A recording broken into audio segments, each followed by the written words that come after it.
মহানবী সাল্লাল্লাহু আলাইহি সাল্লামকে অবমাননা করার দায়ে ইরানের বিখ্যাত পপ তারকার দণ্ড দিয়েছে সেখানকার আদালত। এই সংবাদটা গোটা বিশ্বের মুসলমানদের কলিজায় শান্তি দিয়েছে। এর কারণ রাসূলুল্লাহ সাল্লাল্লাহু আলাইহি সাল্লামকে যদি পৃথিবীর কোনো মানুষ অবমাননা করে তার বিরুদ্ধে গোটা বিশ্বের মুসলমানরা সোচ্চার হয়ে যায়। আমরাও এরকম একটা কালচার, এরকম একটা আইন, এরকম একটা বাস্তবিক আইন আমার দেশেও আমরা চাই। আমরা আমাদের দেশে দেখেছি প্রায় সময় রাসূল সাল্লাল্লাহু আলাইহি সাল্লামকে নিয়ে আজে বাজে মন্তব্য করা হয়েছে, রাসূলের স্ত্রীদেরকে নিয়ে আজে বাজে মন্তব্য করা হয়েছে, ওনার ফ্যামিলিদেরকে নিয়ে বাজেভাবে ব্যঙ্গ করা হয়েছে, বই লেখা হয়েছে, ইভেন অনেক মানুষ এটার বিরুদ্ধে নাটক, সিনেমা পর্যন্ত বানিয়েছে। অথচ এই বাংলার জমিনে 52 বছরে আমরা কখনো এই জাতীয় নবী বিদ্বেষী মানুষদের কোনো প্রকার আমরা শাস্তি দেখি নাই।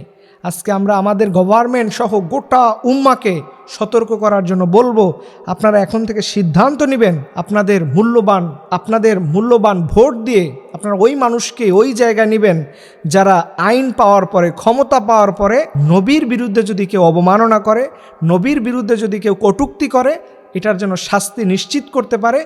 এরকম টাইপের মানুষদেরকে আমরা আগামীর বাংলাদেশের নেতা হিসাবে দেখতে চাই। এই ব্যাপারে আল্লাহ তাআলা কোরআনে বলছেন, হুয়াল্লাযী আরসালা রাসূলাহু বিল হুদা ওয়া দীনিল হাক্কি লিইয়ুযহিরাহু আলাদ-দীনি কুল্লি।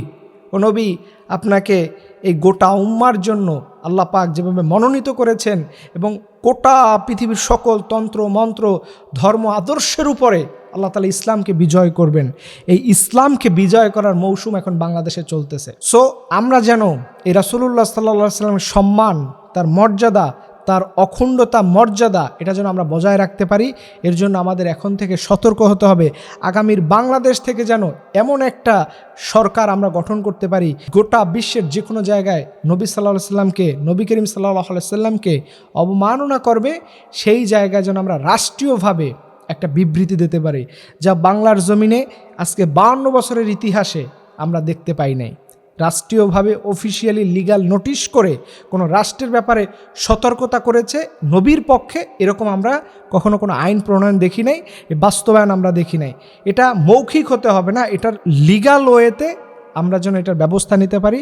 আল্লাহ সুবহানাহু ওয়া তাআলা তিনি আমাদের সকল উম্মাকে একত্রিত হয়ে এই জমিন যার, আইন চলবে তার, আল্লাহর হুকুমের বিধানকে বাস্তবায়ন করার লক্ষ্যে আল্লাহ সুবহানাহু ওয়া তাআলা যেন রাসূল সাল্লাল্লাহু আলাইহি সাল্লামকে আমরা একমাত্র আদর্শবান নেতা মানি এবং আল্লাহ পাকের হুকুম অনুযায়ী আমরা গোটা বাংলাদেশের নতুন করে একটা নেতৃত্ব তৈরি করতে পারি। আল্লাহ সুবহানাহু ওয়া তাআলা আমাদের সবাইকে নবীর সুপারিশ পেয়ে জান্নাতে যাওয়ার তৌফিক দান করে, সকলে আমিন।